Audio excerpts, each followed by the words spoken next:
And ahead tonight on 0800 Tardis Live, we're going to be having a double episode because I was away last week, and we'll be talking about the was it Sonorama Conundrum, and also the was it Demons of the Punjab later in the episode, and we'll also be joined later on in the show with Alistair White, who will give us his opinions on the last 2 episodes. Let's kick off the opening credits.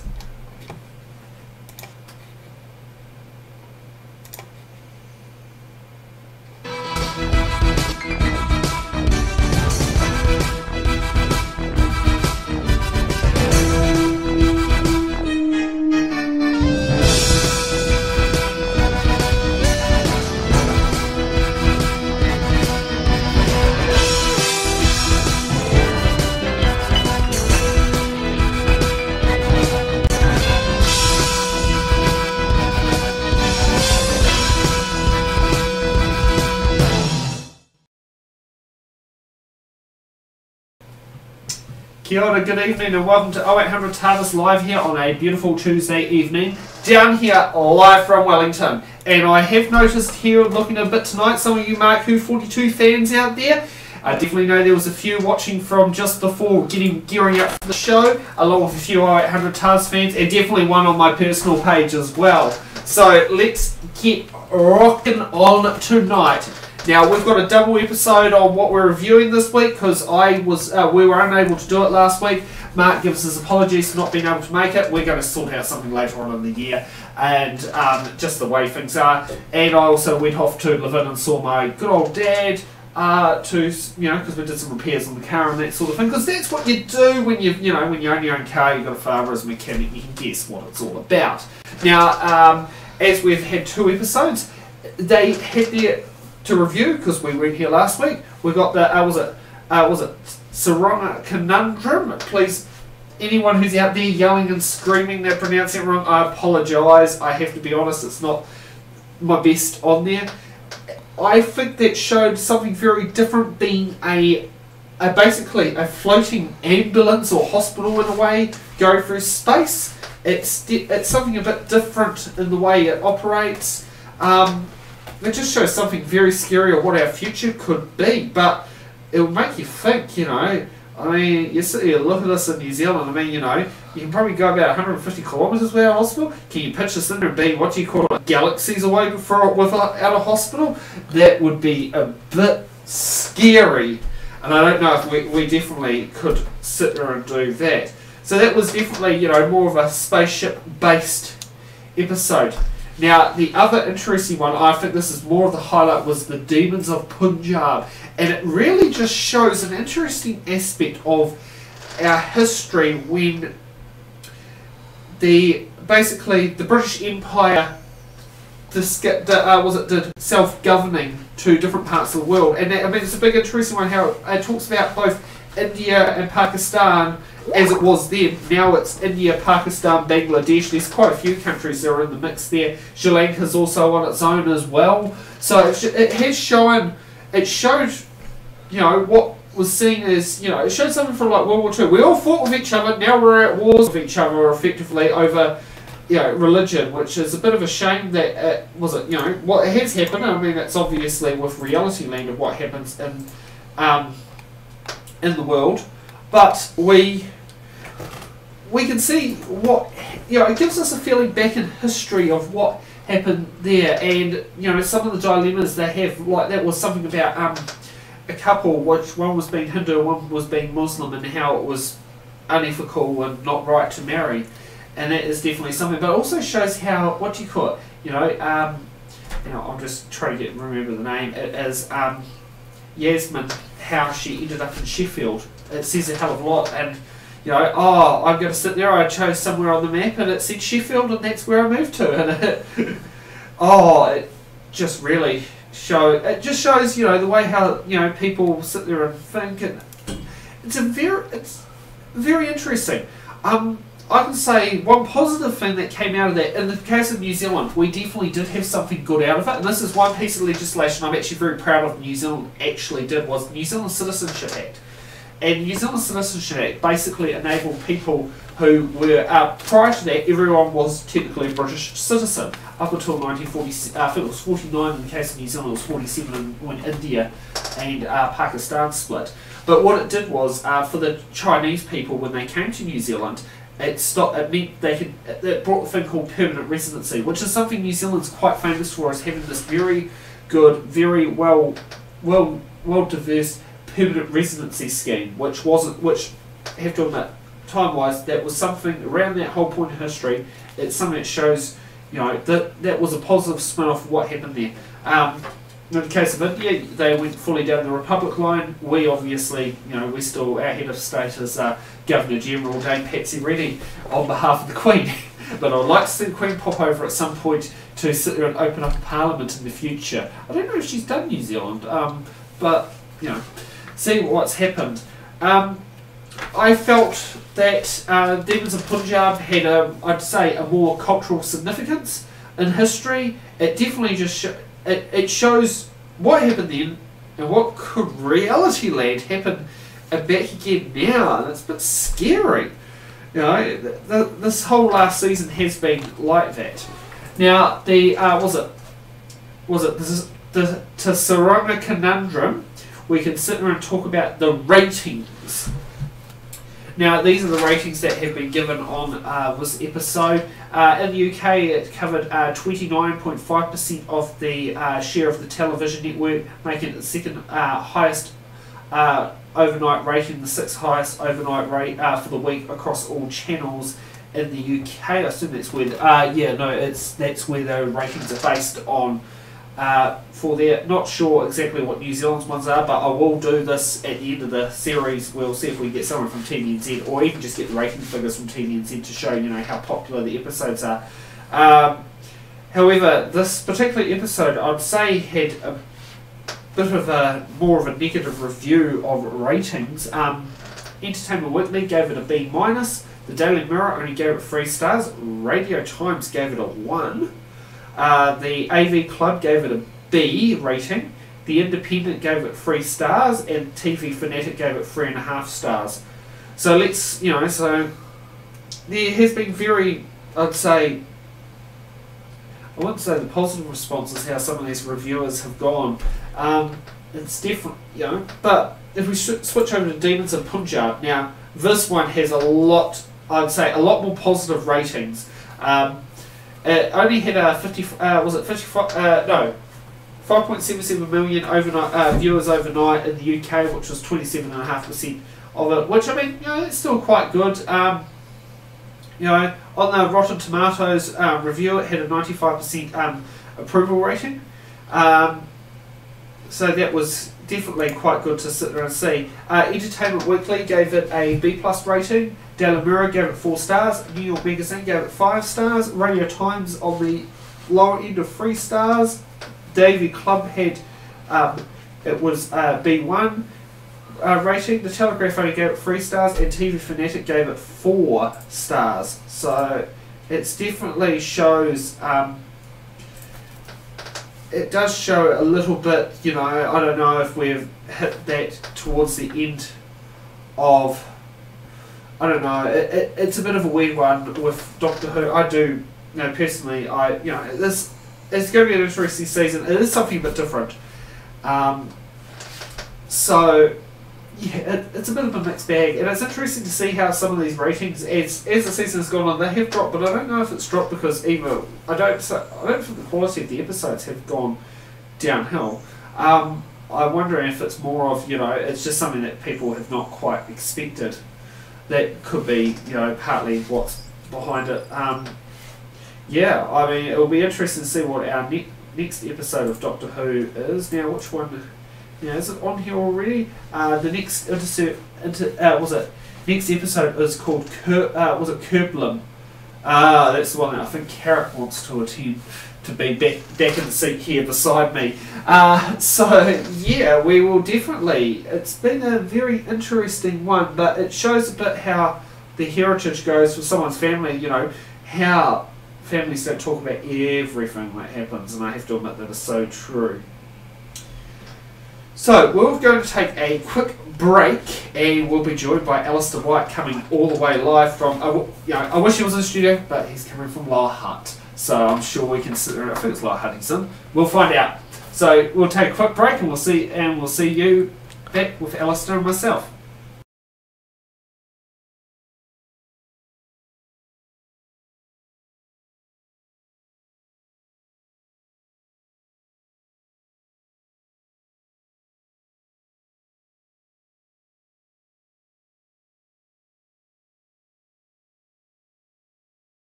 We'll find out.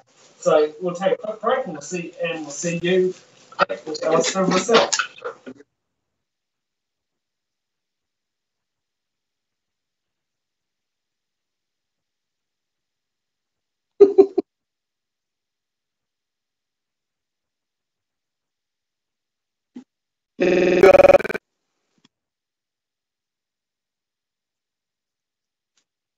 Yeah. What the fuck? Oh, okay, I have got. Hold on a second. I'm just going to get rid of one thing.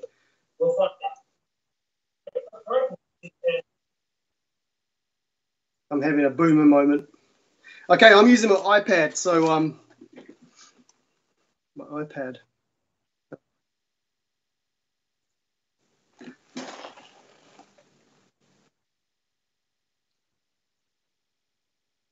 Do do do do do do do do do. I'm gonna need some lip. Okay, you can hear me though, eh? No. Okay. I can hear you. Oh, cool, cool. Okay, I can hear you and I can see your message. So I'm using my iPad thing.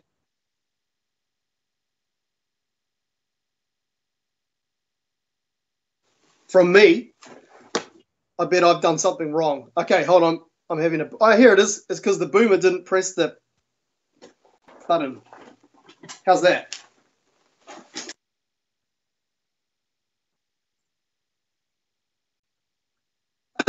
Yeah, we'll call it that.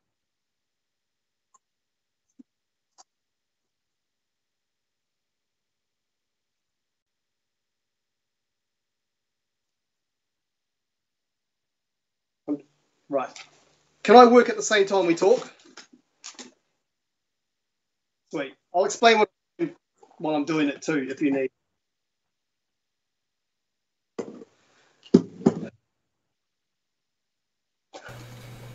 I'm ready. Welcome back to 0800 Tardis Live here, and we have successfully got Alistair on here, along with we had a few little hiccups there, but I mean that's just one of those things that actually happen. I think the whole world heard you talking to us, but we couldn't quite talk back to you. Yeah, sorry, I made sure I didn't say anything, like rude or anything. You told me to say something completely rude the other day, and I said, no, I'm not going to do it. Oh no, we, you know us, we want to keep it all sanitised and civilised. We may have kids watching. Yeah, well, that's most of the Doctor Who fans, even the grown-up ones, right? Oh well, exactly, yes. It's what do you call it? R99. You know, 99 years old. Oh yeah, I'm older than that. I'm probably older than all of you. Damn it, didn't used to be. Yeah.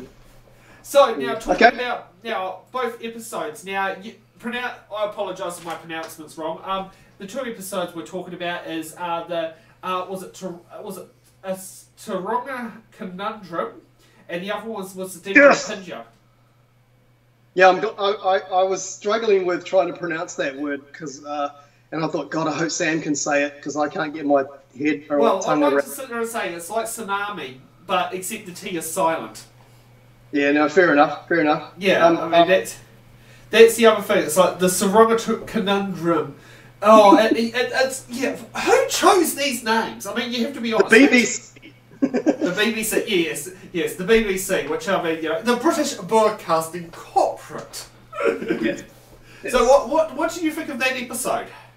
I liked it. And now you got to remember that when I used to see it. Okay, so this is how old I am, right? I used to watch it in the 70s as a kid, and it terrified me because of the music. But you can scare a kid with anything. And I was looking at different things as a kid because I was just looking at the story. I didn't know anything about life. So suddenly there's these Daleks, and Cybermen, and they were terrifying because the Cybermen were ambiguous. Their faces didn't say anything. They terrified you because they just didn't have they were like those mimes that just stare at you. So that was terrifying enough. But we like to be afraid, don't we? And now I didn't realise though with the Daleks, all you had to do was run up some stairs and they couldn't chase you. And that was about it. Well, up until Sylvester McCoy in 1987, when they could suddenly they could suddenly climb stairs. Yeah, isn't that? Yeah. I mean, I think it was the Remembrance of the Dalek was the episode, was when the Dalek first started climbing upstairs. Yeah, I agree. And so I'm looking at it differently now as an adult. So I've got to be careful that I don't contaminate the joy of watching science fiction with, well, that wouldn't happen. That isn't real. They can't do that. And it's really, really hard because that's when you can get into all sorts of geek debates about nothing. But don't squash the opposition's point of view on that. And that's also very hard. So I liked it. I liked the colour schemes. And I'll tell you why I like the colour schemes of the room. I used to play a lot of, I'm a video gamer, right? So, and a lot of people are, and there's a game called Time Splitters. On one of the levels, there was very much a look like that in a science fiction UFO. It was very sort of pastel-y colours, lots of, I think you'd call it sterile colours, and I kind of liked the sets. They put a lot of work into it. It was so cool. Just a geek that way. Yeah, I liked it. No, definitely. And, I mean, it showed a very futuristic concept. But one thing I'd like to sit there and say, it's very bad enough over here in New Zealand. We have to travel 150 kilometres to get to a hospital in some areas. Try galaxies away. I think that's a bit far-fetched. I know, but it's really hard. What's the saying they say in Star Trek? Sometimes you've got to disengage the inertial dampener, which is just go with it, okay? I would have liked... It would be nice if you could do operations on, like, say, ships or aircrafts on that sort of thing. I don't know. I think they did that on MASH, probably. I don't think they would have done it on an airship, but I think MASH might have been one where they actually did it on a ship or something. Yeah, yeah, they did, yeah. But I enjoyed it. I think they could cut five minutes off the story to get rid of all the blabbing about nothing for a while and tighten the story up. That would be my only... I have to be negative. I don't know. Creative criticism would be they could cut 5 minutes off and make a tighter story. That's all. And then there was, of course, once you've got that, then there's the political correctness, which seems to be piled on in spoonfuls about having to accept. Yeah, that's all it was. It was just that. It was just such political correctness going in now. It's like you better believe this or you're a bad person. Now, what happens with that is if you're at the end of the day, you've had a hard working day and you just want to come home and watch a story where no one's preaching at you about anything, you want to watch some science fiction, fine. And there was a really neat scene where, I'll keep this brief, where the guy was pregnant, you just notice he's pregnant, and the other, I can't remember the names. There's the black chap. There's the white older guy, my age probably. What's his name? I'm trying to think. It's Bradley Walsh. His character's name's Graham. That's it. So the black gentleman, he reacts honestly, and I thought that was really good. He goes, ugh! And I went, yeah, that's how I would too, because it repulses you. And I thought that's a really honest acting portrayal. It's the hardest thing to do is to act like, oh yeah, and that's not to say it's a bad it's something that you wouldn't sit there and come across, and like I'd say, can't say 100%, but I could certainly say 99% of cases, you don't come across that at this present point in time. That's right. Yeah. So that was it. Yeah, but then the rest of it was, well, he best start to lie or else he's a bad person. And maybe that's just my bias. Maybe it is. Maybe I'm wrong. I just felt that it was a bit preachy. Apart from all that, the little CGI monster was cute. I wish he was a little bigger because he wasn't that terrifying. I don't know. I just liked the rest of it. I thought the production values were really, really good. I did find the doctor. She's a doctor of thermodynamics, isn't it? And suddenly she's a doctor of the body, and she knew the parts of the body. I thought that's a bit odd, and she does tend to spend a lot of time being defensive. she's very defensive. It's Yeah. like, I know people are going to disagree, but she spends a lot of time going, look, I know I'm a girl, but I can't do it. It's kind of like, well, no one's questioning that, love. You're the doctor. We appreciate Well, just not that particular episode anyway. I mean, I do know the previous episode where they had Chris Noff in it. Yes, there was a question. It's like, who made you in charge? But to be honest, it was. And no one's questioning that. It's just written in the script. You're supposed to feel that way, and that's where I think that's where the ratings people do pick up on these things, and people It's interesting. You say so that many because, things. Sonora Conundrum does actually have some very Radio Times gave it a 1 star. That's just shown on the ratings on here. I mean that was the lowest of all the ratings, but that's saying something that Radio Times gave it 1 star. I mean, other ones like the Daily Mirror and the Independent gave it 3 stars, and Entertainment Weekly gave it a B-, but the Radio Times went down to 1 star, which I've not seen that. I mean, I've only really been actively following the ratings real recently to do with this season because I'm broadcasting that, and I actually want to give out I'll be doing a TVZ request at the end of the series to see how good the ratings were across the whole country. But this one has had quite a lower level of ratings compared to other ratings in the past. And like you and like the rest of the fans who are watching this, we all want it to win. We want it to win. Oh, exactly. So give it time, and also not every critic speaks for all of us. So you got your own inner critic. So don't worry about it. You and I are critics in one aspect or another. We are fans. Yeah, we have our own specific biases about things, and that's a good thing that we can talk about it. The moment we go, no, you're wrong, and that's it. That we've just killed any kind of conversation. Hey, look, it's Doctor Who, for F's sake. Oh, exactly. Okay? It's going to evolve just like she will. Now, I remember, like I said to you that day, I was telling you, drama school in 1999 to 2000, I saw, who was I telling you? She's in something called Renaissance, I think it was called. And I went, God, she would be an amazing doctor. And my friends in the class said, a female doctor? And that came from the girls in the class. And I said, no, she'd be great. Do you think we're ready for a female doctor? I'm saying, look, it's not that she's a female. She's a good actor, and she has that intensity. And if she plays it great, like she's a kick-ass doctor, she'll be great. And that's the only thing I'm missing from this doctor. This doctor seems to be a little clumsy, a little too childish, and then I could be saying a similar version of Matt Smith, or trying to be indirectly like Matt Smith in a way. Yeah, and then suddenly when she gets questioned because she's seeing a bit bitsy, she goes, I'm a doctor, and then she comes up defensive, and I'm going, that's a really unlikable trait in someone. That is pretty true. I want to like the doctor, but hey, man, it's just not just me. Were you the one who told me that in 1986-87, when Colin Baker was moving on from the Doctor, they went to... Was it you the one who told me that they went to Sidney Newman to ask for advice on what to do, and he said, I suggest you cast the Doctor as a female. Was that you who told me that? Was it a really good observation? I don't know. It was quite... Yeah, I can't remember. It was at the coffee cart it happened at, which, I mean, you're one of my regulars, but it was someone else who was a regular. I can't remember who it was, but... I thought it was you sat there as if Sidney Newman suggested that it should be a female, and Sylvester McCoy ended up doing it. All I remember telling you was I had an opinion that I told you that years ago. I wanted it was time for a female doctor years ago, and I would have liked another actress, but you get what you get. So I don't know about the other part of the conversation. I can't take credit for it, but if it was a really good observation, then I'll claim for it. There'll be someone sitting out there going, "Fuck off, that was me."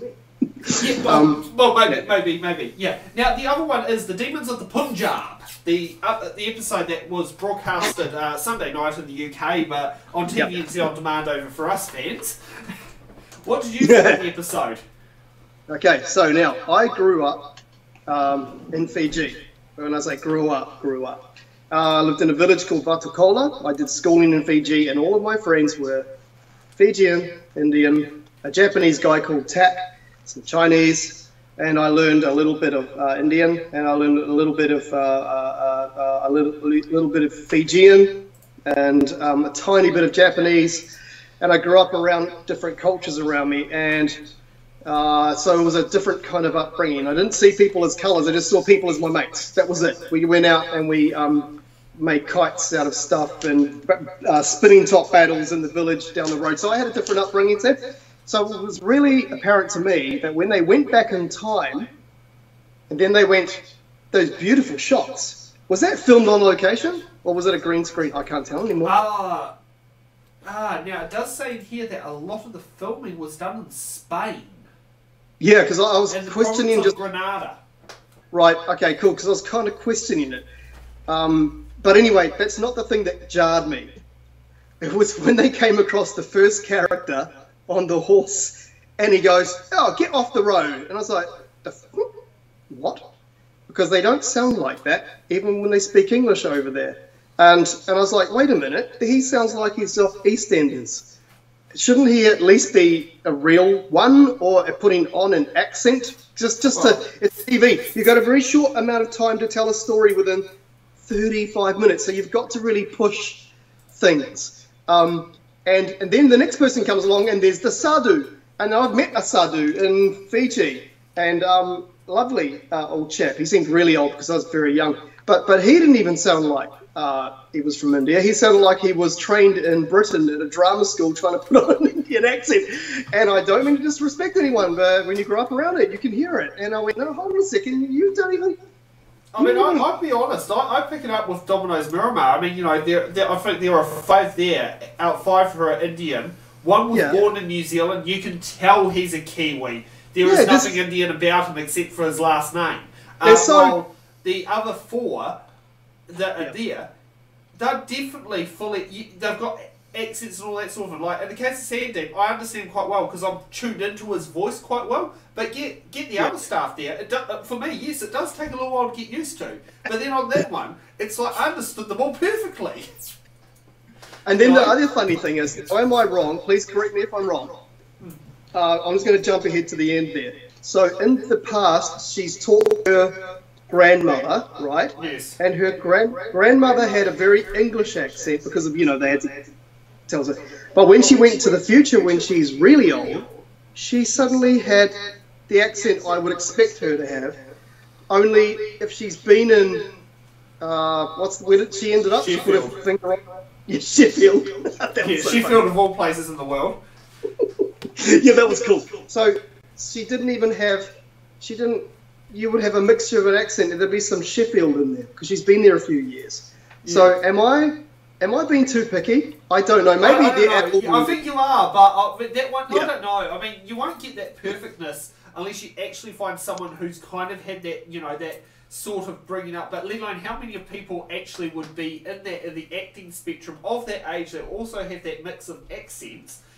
It might be hard, but I don't know. I mean, it's a mixed bag of what you've got there because, I mean, one is it's hard to try cast actors or actresses, especially also with English, you know, in a British show, filmed on British soil, usually in most cases. Well, right. I mean, there's a bit of Spain, but, you know, all with British everything in it, you know, and try to sit there and say, try to push off the appropriate country. Because I also don't know what Britain's acting rules are. I do know in the case of New Zealand, if you bring over an actor or actress over here for more than 14 days for a TV show, I'm not sure, I don't think it's the same for a movie, but for a TV show, they actually, what's it called, you have to source the talent locally first. And of course you... I mean, it's short and straight. I don't know if you watched the show, but when they had Harry's girlfriend, Jalan, and I was on Shortland Street, Sam. Yeah. Well, we can talk about that later on, but that she, like, you sit there, you listen to her, and you could tell she was born in New Zealand because she was trying to make her English sound more broken than what it was. But her English was so, it was too good for what she was trying to play, and the accent wasn't strong. I don't know when it came to the father, on the other hand, because the father just recently appeared on Shortland Street like in the last 2 weeks, but this was like last year, and it was so funny watching it, but so interesting how you can sit there and you can, you know, in that particular case was, you know, how she was trying to play a more broken accent than what she was, but actually sit there and say, does the UK have those talent rules that they, you know, because it's a TV show, it has to have them sourced inside because of what the immigration rules state? Maybe they just don't give a shit. Yeah, well, that could be a point. Well, who knows? I mean, well, yeah, but they've got other quotas going through there at the moment with the BBC, so, you know, I don't know. You never know what the BBC will do. I mean, you think about this particular TARDIS of the Doctor and the crew is probably one of the more ethnically diverse TARDISes they've had of companion members. I remember the 90s so clearly. There you go. That there was a lot of diversity in movies and TV and film. There was so much. It was just like, yeah, okay. Now it's like pointed out that there isn't, but there is. And it's. I don't want to get heavy into that because people get all offended and stuff. But what I want to say is this also: when the TARDIS arrived at the beginning in India, it just sort of like woo and appeared, but nothing around it was affected. If you think of a time shift like a black hole, they reckon, I don't know, I'm not a scientist, but they reckon, according to Google, that everything looks like it's been pulled in towards it. There's a lensing effect. Is that right? I don't know any scientists out there. Well, I would agree with what you're saying. In the case of black hole, that definitely would back up. But you'd think, like, you've noticed how when a plane lands, fucking trees would move. Yeah. You know. So in theory, if the TARDIS, like, you know, appears scientifically, if the TARDIS appears, there's this air that should be displaced outwards. That's it. That's all. I just want trees to move. I want the ground to, you know, when the Terminator appears and there's a hole in the ground where the thing has melted the thing in the ground. To me, that's like, well, come on, it gives it a bit of weight. It's actually in that world. Okay, skipping to the Sadhu who died. Am I right to say that the Sadhu was shot by a 303 Lee Enfield? That's what we're supposed to believe? Well, he's dead in the forest because it didn't like any markings on him. Then she goes, is that what you killed Sadhu with? And I'm like, holy fuck, if it was a 303, he'd have a big hole in him. I'm guessing he'd get close enough to a Sadhu being peaceful and he'd know who he is. Therefore, there would be blood everywhere. But that was just missing. And I went, okay, maybe I'm just getting too deep into this right now. But I think you like things to, like, you know, yeah, scientifically backed up. I mean, I have to say I kind of do that as well myself. Like some scientific backup towards a lot of things. I mean, you know, in Doctor Who, well, it's a mixed bag. I mean, some of it does, some of it doesn't. But I mean, it's Doctor Who as well, so you just, you know, you work with it. Yeah. And one more thing I want to say is they sort of talked about the partition of India very briefly, and kind of there was so much more controversy about it. It wasn't all England's fault, and I'm getting this feeling there's a lot of political agendas being pushed in here. And yes. I feel that the BBC, because they've got this whole quota thing going on, which is killing it, which is probably why the writing isn't so good. It's because, well, this is the writer we want, not the writer you should have. Meritocracy is a wonderful thing. Get the right people for the right job. And I know there's people sitting there going, but I'm just saying, I'm sorry, but if I needed to hire someone to work on a music video with me or something, I'm going to go by their merits and not by their gender and not by their whatever. I'm going to go by their work they've done, because I can't afford to say, well, I want to feel good about hiring you. It doesn't work. It's failing everywhere. And I think the BBC is realising that now, but they're too afraid to say it. I work with a lot of people in the film industry of all kinds. The whole diversity thing just gets on my bloody nerves. Oh, I can see exactly what you're saying, because, you know, talent is the best. You know, you're based it on talent. I mean, you know, sit there. I mean, sometimes I do feel like, particularly when it comes to politics, I do feel it's like great that, you know, we've got MMP, and that has helped get some talent that normally wouldn't get through. But you know, on the other side of the thing is, you know, you should also be voted for based on your merits, not not on your gender or ethnicity. I can give you a personal example. We were for Spartacus, like I said, I was training as a warrior, as in so many words. We all wanted to be warriors, right? Especially the guys, because the guys, we have that fantasy of power fantasy. And so I went to the stunt training, I did all this stuff, and then when we got to sign up for the final battle with Spartacus, I was made to be a bloody Roman villager. And the reason is because they needed tall, brown men. And I'm a little white guy, and I was like, ugh. But then again, they shouldn't have to give me a chance just because, you know, they feel bad for a little white guy. They said we need tall and brown. And that was what they needed. You don't just suddenly go, well, I should be given a chance. No. Yeah, no, it is kind of more of a, was it fit for purpose? And yeah, I mean, that is right, you know. Like, yeah, you need a character. It's like, you know, you can't expect you to sit there and play a, what do you call it, Indian Muslim or a Hindu or something. You would look so out of place. You know, you've got to actually have someone who actually would at least resembles it a hell of a lot more. It's like also if they sat there and decided to put you in Shortland Street and give your name Rajiv Prasad. I mean, and you know, they at least actually got an Indian person to play that. But my name actually on Shortland Street when I was no one would remember. It was about 4 years ago. I was a paramedic, and every time we'd go in and put our little badges on, you have to put them back. I was an Indian female, and I put my badge upside down as well, and my last name was Prasad. So the whole time, they never knew that I was so-and-so Prasad and I was a female. I just put the badge on upside down. So I said, yeah, I am. That's who I am. And I enjoyed that. God, that's so funny. Oh. It was fun. It was really boring, though, because you spend most of the time sitting there waiting. And then you're there filming, and then you see yourself on TV and you're a digital blur. And it's like, $13 an hour. I sat there and spent 12 hours a day to spend, 30 seconds on TV that no one can see if it was me.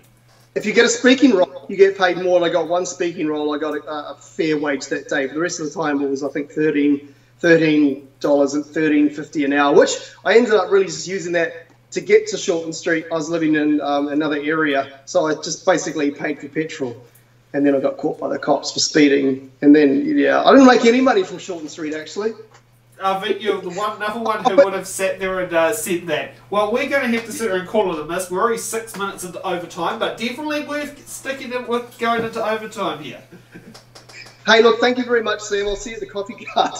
Yeah, well, you won't see me tomorrow. My brother will be there. So, you know, yeah. But he's also the one doing the cameras tonight. So, yeah.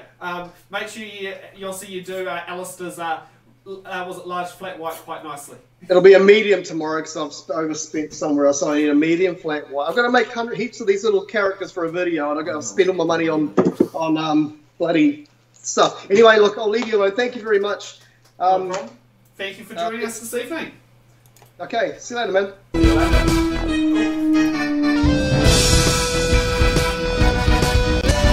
Flat white.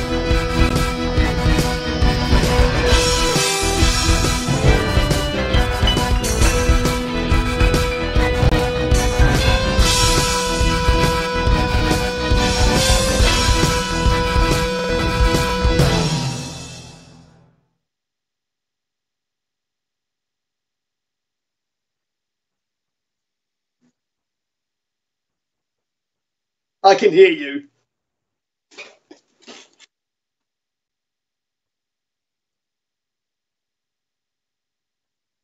That was a lot of fun.